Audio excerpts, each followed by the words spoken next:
안녕하세요. 오늘 당신과 함께 깊이 파고들 자료는 한국 사회의 외도 문제입니다. 이휴경 정신건강의학과 전문의가 쓴 외도와 관계 중독 그리고 극복이라는 글인데요. 이 자료가 시작부터 상당히 좀 충격적인 통계를 제시하고 있어요. 한국 성인 남성 절반이 외도 경험이 있다. 이 결과 어떻게 봐야 할까요? 네, 정말 처음 들으면 좀 믿기 어려운 수치죠. 근데 이 통계 하나만 봐도 외도가 뭐 일부 개인의 문제 이걸 넘어서서 우리 사회에 꽤 퍼져 있는 현상이구나 알 수 있습니다. 네, 그렇군요. 특히 남성이 여성보다 외도율이 한 5배 높고 또 나이나 소득 수준이 높을수록 비율이 증가한다 이런 점도 있고요. 그런데 발각될 확률은 10%밖에 안 된다는 거. 이건 좀 생각해 볼 문제예요. 10%요? 네. 그럼 정말 모르는 경우가 훨씬 많다는 거네요. 그렇죠. 어쩌면 여성의 외도가 훨씬 더 은밀하게 이루어지고 있을 수도 있다. 뭐 이런 가능성도 보여주는 거고요. 아, 그렇군요. 그래서 오늘은 이 자료를 가지고 외도의 본질이 뭔지 좀 파헤쳐보고 또 왜 이 글에서는 이걸 관계 중독이라는 말로 설명하는지 그리고 만약에 이런 상황을 겪게 된다면 어떻게 대처하는 게 좀 지혜로운 방법일지 이런 부분들을 좀 집중적으로 이야기 나눠보려고 합니다. 네, 좋습니다. 이 복잡하고 사실 민감한 주제인데 이걸 이해하시는데 당신에게 좀 도움이 되는 시간이 되길 바랍니다. 자, 그럼 본격적으로 시작해볼까요? 네. 우선 이 자료에서 설명하는 외도의 특징들, 이것부터 좀 짚어보죠. 외도는 기본적으로 가정을 깨지 않으려는 그런 속성이 있대요. 하지만 일단 발각되면 걷잡을 수 없는 문제로 번진다고요. 네, 그 경계가 참 아슬아슬한 거죠. 외도를 하는 이유도 성별에 따라 좀 다르다고요. 네, 그 부분이 흥미로운데요. 남성은 주로 스트레스 해소, 이걸 위해서 외도를 하고 여성은 우울감 해소를 위해서 선택하는 경향이 좀 있대요. 아, 스트레스랑 우울감. 네. 그리고 감정적으로 느끼는 것도 좀 달라서 남성은 주로 공허함, 여성은 외로움을 느낀다. 이렇게 분석하더라고요. 그렇군요. 그럼 뭐 성적 욕구 충족이나 즐거움 추구, 정서적 교감 이런 건 그냥 표면적인 이유인가요? 그렇죠. 이 자료에서는 그런 것들도 언급되지만 더 근본적인 관점을 제시하는데요. 바로 외도를 단순한 바람기가 아니라 관계 중독으로 규정하는 겁니다. 관계 중독? 사람과의 관계 자체에 중독된다는 건가요? 네, 맞아요. 상대방의 관심, 반응, 이런 걸 통해서 아주 강렬한 쾌감을 얻는 거죠. 그래서 이 중독 상태에 빠지면 현실의 스트레스나 내면의 상처, 이런 걸 잠시 잊게 되고 마치 세상을 다 얻은 것처럼 그런 착각에 빠지게 된다고 설명을 해요. 와, 관계 중독이라.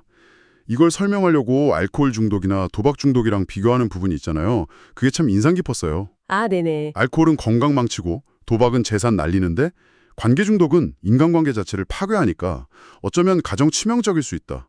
와, 좀 섬뜩하더라고요. 그렇죠. 그 기반을 흔드는 거니까요. 뭐 거짓된 열정, 책임감 회피, 진정성 없는 삶 이런 특징들도 지적하고 심지어는 정신질환으로까지 보더라고요. 네, 맞아요. 정신질환의 범주로까지 보고 있어요. 근데 제가 이 자료 보면서 정말 좀 섬뜩했던 부분은 그 중독 속도예요. 속도요? 네, 알코올 중독은 경험한 사람의 한 10% 정도가 빠지고 도박 중독도 한 절반 정도 된다고 하잖아요. 근데 이 관계 중독은 불과 하루 이틀만 해도 깊이 빠질 수 있다. 이렇게 경고를 해요. 와, 네, 그러니까 단순한 호기심, 잠깐의 재미 이런 걸로 시작했다가 정말 순식간에 걷잡을 수 없는 상태로 가버릴 수 있다는 거죠. 그게 정말 무섭네요. 그래서 특정 관계에 대한 강렬한 갈망이라던가 점점 더 센 자극을 원하는 내성, 또 관계가 좀 끊어졌을 때 느끼는 금단 증상, 이런 전형적인 중독 패턴을 그대로 보인다고 분석하고 있습니다. 누구나 빠질 수 있다고 하면서도 특히 사회적으로 성공했거나 아니면 되게 열정적이거나 완벽주의적인 성향의 사람들이 더 취약하다. 이 부분도 좀 눈길이 갔어요. 네, 그 점도 주목할 만하죠. 겉으로는 강해 보이는데 오히려 내면의 어떤 결핍 같은 것 때문에 더 쉽게 빠진다는 걸까요? 네, 충분히 그럴 수 있다고 봐요. 이 자료에 따르면 그런 성향의 사람들이 자신의 성공이나 완벽함 뒤에 가려진 스트레스나 공허함 같은 거요. 그런 걸 채우려고 일종의 탈출구처럼 관계 중독에 빠질 수 있다는 거예요. 아, 탈출구요? 네.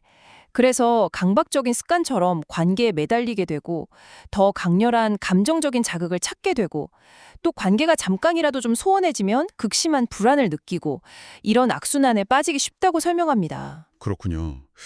자, 그럼 이제 좀 관점을 바꿔서요. 배우자의 외도를 알게 된 쪽, 그 입장에서 좀 살펴보죠. 특히 아내 입장에서 남편의 외도라는 건 이건 뭐 삶을 그냥 송두리째 흔드는 충격, 외상후 스트레스 장애, PTSD 수준의 고통을 유발한다고 이 자료는 지적하더라고요. 네, 그럴 수밖에 없겠죠. 처음에는 설마 내 남편이 이렇게 강하게 부정을 하다가 금방 평생 나를 속여왔구나 하는 엄청난 분노, 배신감 이런 걸로 이어진다는 거죠. 네, 믿음이 깨지는 순간이니까요. 사랑하고 믿었던 그 깊이만큼 상처가 깊어지고 심지어 행복했던 과거의 모든 기억들마저 다 거짓처럼 느껴지고 고통으로 변해버린다고 묘사하고 있어요. 그렇죠. 배신감이라는 감정이 참 관계의 뿌리를 막 뒤흔드는 아주 강력한 경험이니까요. 이 자료에서는 외도를 알게 된 아내들의 반응을 크게 한 3가지 유형으로 나눠서 설명을 하는데요. 3가지 유형이요? 네. 첫째는 수능형이에요. 아이들을 생각해서 참고 살아가지만 속으로는 깊은 우울감에 빠지기 쉬운 유형이죠. 참고 사는 유형. 둘째는 공격형인데요. 문제 해결을 위해서 막 적극적으로 나서지만 너무 감정적으로 대응하다 보면 오히려 가정이 파탄에 이를 수도 있는 그런 유형이고요. 네. 셋째는 회피형. 외도 사실 자체를 애써 외면하는 거죠. 그러면서 여행이나 쇼핑, 운동, 종교 활동 이런 데 막 몰두하거나 심지어는 극단적인 경우 맞바람을 피우는 방식으로 현실에서 도피하려는 경향을 보입니다. 맞바람까지. 회피형이군요. 여기서 이 자료가 던지는 주장이 나오는데 이게 어쩌면 가장 좀 논쟁적일 수도 있겠다 싶어요. 바로 남편 외도의 진짜 원인에 대한 분석인데요. 그 부분이죠. 보통은 부부 사이가 안 좋아서 아니면 성적인 불만이 있어서 혹은 그냥 남편 성격이 문제다 이렇게 생각하기 쉬운데 이 자료는 그게 아니라고 하더라고요. 그런 것들은 외도가 발각된 후에 하는 합리화나 변명일 뿐이다. 근본 원인은 다른 데 있다. 아주 단호하게 이야기해요. 이건 듣는 당신도 좀 고개를 갸웃할 수 있을 것 같아요. 네, 맞아요. 바로 그 지점이 이 자료가 주는 핵심적인 통찰 중 하나라고 생각해요. 자료가 지목하는 외도의 근본 원인은 바로 스트레스라는 겁니다. 스트레스요? 부모 문제나 성격이 아니라요? 네, 그런 부부 문제나 성격 탓은 외도가 딱 드러난 다음에 자신을 방어하거나 상황을 좀 모면하려고 내세우는 이유일 가능성이 높다고 보는 거죠. 그 대신에 한국 사회 특유의 그 높은 스트레스 수준이 있잖아요. 그리고 개인이 알게 모르게 안고 살아가는 그 마음의 상처들, 이런 것들이 외도라는 행동의 뿌리에 자리 잡고 있다. 이렇게 분석하는 거예요. 사회적인 스트레스, 개인적인 상처, 이게 원인이다. 네. 그래서 과도한 스트레스에 시달리는 남성, 그리고 깊은 상처를 가진 여성이 어쩌다 서로에게 끌리면서 중독적인 관계에 빠지기 쉬운 그런 사회적, 심리적 환경이라는 시각인 거죠. 그리고 외도하는 남성이 있다면 필연적으로 그 상대가 되는 외도 여성이 존재한다는 그 현실도 같이 짚어주고요. 그렇죠. 혼자 하는 건 아니니까. 네. 결국 외도라는 게 한 개인의 도덕적인 해이, 이걸 넘어서서 스트레스와 상처라는 더 큰 맥락 안에서 이해해야 할 문제다. 이런 관점을 제시하고 있습니다.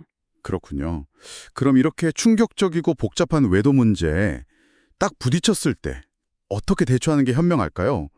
이 자료가 아주 구체적으로 3단계 접근법을 제시하고 있거든요. 자, 한 단계씩 좀 차근차근 풀어보죠. 첫 번째 단계가 천천히 대응하라입니다. 외도를 일종의 정신질환, 그러니까 관계 중독으로 보고 감정적으로 막 서둘러서 대응하지 말라고 아주 강력하게 조언해요. 네, 2단계에서 제일 강조하는 게 속도 조절이에요. 외도 사실을 알게 된 그 충격과 분노 속에서 섣불리 용서하거나 아니면 반대로 막 즉각적인 응징에 나서거나 혹은 주변 가족이나 친구들한테 알려서 일을 치우거나 이런 걸 다 경계해야 한다고 말합니다. 네, 성급하게 행동하지 마라. 네. 대신에 먼저 이 관계 중독이라는 게 도대체 어떤 메커니즘으로 작동하는 건지 이걸 좀 냉정하게 파악하는 시간이 필요하다. 이렇게 강조해요. 먼저 이해는 해야 되는군요. 그렇죠. 무조건 참고 덮어두면 언젠가는 더 크게 뻥 터질 수 있고 반대로 준비 안 된 상태에서 용서하면 오히려 상황을 더 악화시킬 수도 있다는 거죠. 네, 그래서 배우자한테 외도 사실을 알고 있다는 건 명확히 알리되 왜 그랬냐, 막 원인을 캐묻거나 추궁하지는 말고 당장 별거나 소송, 이혼부터 생각하지는 말라는 조언이에요. 일단은 좀 멈추라는 거네요. 네, 대신 물증은 조용히 그리고 철저히 확보하고 겉으로는 최대한 평소처럼 행동하면서 현실을 외면하지 않는 게 중요하다고요. 증거는 모으되 겉으로는 티내지 마라. 어렵네요. 그렇죠. 그리고 여기서 한 가지 더. 힘든 감정을 잊으려고 막 쇼핑이나 음주 혹은 다른 이성에게 의지하는 행동들 있잖아요. 이런 건 또 다른 중독으로 이어질 수 있으니까 특히 조심해야 한다고 경고합니다. 아까 말한 맞바람 같은 극단적인 상황으로 번질 위험도 있다는 거죠. 아, 그렇죠. 다른 중독으로 빠질 수 있으니 조심해라. 알겠습니다. 일단 급한 불을 끄고 냉정을 찾았다면 그 다음 단계는 나부터 돌보라군요. 외도로 인한 상처가 실제보다 더 막 부풀려져서 느껴질 수 있으니 외부 상황에 휘둘리기 전에 자기 자신을 먼저 챙기고 치유하는 데 집중해라. 이런 메시지인데요. 이게 단순히 지분 전환하라는 의미 이상인 것 같아요. 네, 정확합니다. 단순히 슬픔을 잊어라 이런 차원이 아니고요. 내면의 힘을 다시 회복하는 과정. 여기에 초점을 맞추는 거예요. 내면의 힘 회복. 네. 먼저 자신을 막 괴롭히는 그 분노와 상처의 감정을 좀 차분히 들여다보고 다스리는 연습이 필요하고요. 그리고 외도가 왜 발생했는지 그 관계 중독의 메커니즘을 이해하려고 노력하는 거죠. 아, 왜 그랬을까 이걸 이해하려 노력한다. 네. 예를 들면 그동안 내가 너무 생활이나 육아 아니면 사회적인 성공 여기에만 막 몰두하느라 정작 중요한 부부관계를 좀 소홀히 하지는 않았는지 돌아보는 식으로요. 또 외도 관계 속에는 진정한 행복이나 사랑 이런 건 없다는 사실을 명확히 인식하는 것도 중요하다고 강조합니다. 네. 외도 때문에 내 지난 세월 전체가 다 잘못된 것처럼 느껴지는 그런 왜곡된 시각 있잖아요. 나는 진짜 열심히 잘 살아왔는데 결국 헛살았네. 이런 식의 자기 비하. 여기서 벗어나야 한다는 겁니다. 아, 결국 2단계는 내가 상처 입은 피해자다. 이렇게 주저앉는 게 아니라 이 위기를 통해서 오히려 한 단계 더 성장하는 기회로 삼으라는 이야기처럼 들리네요. 네, 맞아요. 나는 이제 어떻게 성장할 것인가? 이 질문을 던져야 한다는 거죠. 바로 그렇습니다. 이 단계의 궁극적인 목표는 자기 성장이에요. 배우자에 대한 원망이나 배신감에 계속 빠져있기보다는 처음 사랑을 시작했을 때 그 순수한 마음이라던가 오랫동안 내가 지켜온 나만의 가치관 같은 거요. 그런 긍정적인 부분을 지켜내면서 모든 변화의 시작은 결국 나 자신에게 달려있다. 이걸 깨닫는 게 중요합니다. 네. 그리고 그 분노 이면에 실은 관계를 회복하고 싶은 간절한 마음이 숨어 있을 수도 있다는 점도 알아차려야 하고요. 또 외도의 책임은 궁극적으로 배우자에게 있다는 사실. 이걸 혼동하지 않는 것도 포함됩니다. 아, 책임 소재는 분명히 하되 내 성장에 집중한다. 그렇죠. 단순히 생계를 유지하는 생활 때문에 나의 삶 전체를 희생시킬 필요는 없다는 점도 강조하고 있습니다. 네. 알겠습니다. 자, 이렇게 자신을 돌보고 감정을 좀 추스른 후에야 비로소 마지막 3번째 단계로 나아갈 수 있는 거군요. 바로 관계를 회복하거나 정리하라라는 단계. 외도는 관계 중독이라는 질병이 나타난 거니까 감정의 파도가 좀 잔잔해졌을 때 앞으로 이 관계를 어떻게 할지 신중하게 결정해라. 이런 의미겠죠. 네, 맞습니다. 자료에서는 크게 화해, 이혼, 용서 이렇게 3가지 선택지를 제시하더라고요. 네, 그리고 각 선택지마다 좀 고려해야 할 점들이 있어요. 먼저 화해를 선택하려면요. 상대방의 진심 어린 뉘우침, 그리고 관계 중독에서 벗어나려는 적극적인 의지, 이게 반드시 전제되어야 합니다. 그렇죠. 의지가 중요하죠. 당연히 한번 깨진 신뢰를 회복하는 데는 아주 오랜 시간과 노력이 필요하겠죠.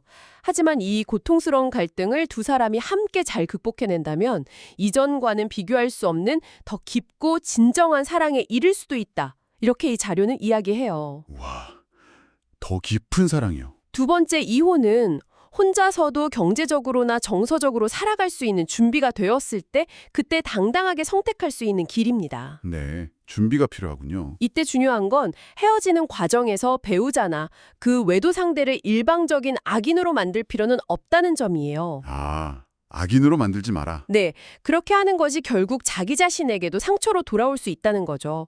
이혼 후에도 상처 회복에는 당연히 시간이 걸리겠지만 그 아픔을 잘 통과하고 나면 진정한 행복을 찾을 수 있다고 보고요. 네, 마지막으로 용서는요, 상대방을 위해서라기보다는 궁극적으로 나 자신을 위한 선택이라고 설명해요. 나를 위한 용서. 네. 관계 중독에 막 쏟아졌던 그 부정적인 에너지를 이제 가족을 향한 긍정적인 열정으로 전환시킬 수 있다는 거죠. 깊은 슬픔을 넘어서면 진정한 깨달음의 경지에 이를 수 있다 이렇게 보면서 성경 구절을 인용하기도 해요. 7번씩 70번이라도 용서하라는 권면을 덧붙이면서요. 아, 성경 구절까지? 네. 그래서 이 모든 선택이 결국은 관계의 위기를 자기 성찰과 성장의 동력으로 삼는 과정으로 이어질 수 있다. 이렇게 해석할 수 있습니다. 어느 길을 가든 충분히 감정이 정리되고 자신을 돌본 후에 내리는 결정이어야 한다는 점을 거듭 강조하고 있는 거죠. 오늘 저희는 이후경 전문의의 글 외도와 관계 중독 그리고 극복을 통해서 외도라는 참 무겁고도 현실적인 문제를 다각도로 살펴봤습니다. 외도를 단순한 개인의 일탈이나 바람기 이렇게 보는 게 아니라 관계 중독이라는 질병의 관점에서 접근하고 그 뿌리 깊은 원인을 사회적인 스트레스와 개인의 내면적인 상처에서 찾는 시각. 이게 특히 인상적이었습니다. 네, 맞습니다. 그리고 외도라는 그 엄청난 위기 상황에 딱 직면했을 때 즉각적으로 감정에 막 휩쓸려서 반응하기보다는 의식적으로 시간을 가지고 좀 차분하게 대처해야 한다. 그리고 그 과정에서 무엇보다 자기 자신을 먼저 돌보고 회복하는 게 중요하다는 조언. 이건 정말 꼭 기억해 둘 만한 지혜라는 생각이 들어요. 네, 화해든 이별이든 혹은 용서든 그 최종적인 선택은 결국 자기 자신을 위한 성장과 치유의 과정이 되어야 한다. 이 메시지가 참 강하게 와닿았습니다. 네, 그렇죠. 네. 오늘 나눈 이야기들이 혹시 외도 문제로 고민하고 계시거나 혹은 이 문제에 대해 좀 더 깊이 이해하고 싶은 당신에게 조금이나마 새로운 관점과 생각할 거리를 제공했기를 바랍니다. 네, 이 복잡한 문제를 이해하는데 조금이나마 도움이 되셨기를 바랍니다. 자, 마지막으로 당신에게 한 가지 질문을 던지면서 마무리할까 합니다. 이 자료는 외도의 핵심 원인 중 하나로 스트레스를 지목했잖아요. 네, 그랬죠. 그렇다는 이 문제는 단순히 개인적인 차원을 넘어서 우리가 살고 있는 이 사회의 구조적인 압박이나 경쟁 문화 같은 것들이요. 이런 것들이 개인의 관계 맺는 방식, 그리고 그 관계의 건강성에 과연 어떤 영향을 미치고 있는가? 이런 더 근본적인 질문으로 이어질 수도 있지 않을까요? 아, 생각해 볼 지점이네요. 이 질문에 대한 당신만의 답을 한번 찾아보시는 것도 의미 있는 시간이 될 것 같습니다.